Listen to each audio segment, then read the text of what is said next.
আমি ভাবতাম আমি কিছুই পারি না, যতদিন না ওর সাথে দেখা হলো। আমি ছিলাম একদম অলস টাইপের মানুষ। দিন যায় রাত যায়, কোনো কাজ করার ইচ্ছাই হতো না। সবাই বলতো তুই জীবনে কিছুই করতে পারবি না। কথাগুলো শুনে কষ্ট হতো, কিন্তু কিছু করার শক্তি পেতাম না। একদিন পার্কে বসেছিলাম চুপচাপ। হঠাৎ একটা মেয়ে এসে পাশে বসল। সে বলল, তুমি এত চুপচাপ কেন? আমি হেসে বললাম, আমার লাইফে কিছুই নাই তাই। মেয়েটা একটু চুপ করে থেকে বলল, তুমি কি কখনো চেষ্টা করছো? আমি বললাম, না, কারণ আমি জানি আমি পারবো না। সে হেসে বলল, তুমি চেষ্টা না করেই হেরে গেছো।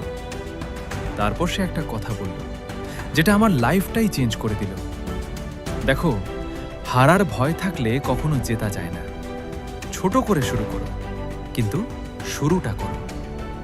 আমি বললাম, কিন্তু আমি তো অনেক পিছিয়ে গেছি। সে বলল, পিছিয়ে যাওয়াটা সমস্যা না, থেমে থাকাটাই সমস্যা। ওই দিন থেকেই আমি ছোট ছোট কাজ শুরু করলাম।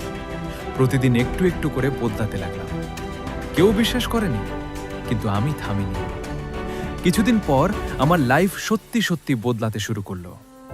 আমি তখন বুঝলাম, একটা সঠিক মানুষ, একটা সঠিক কথা জীবন পাল্টে দিতে পারে।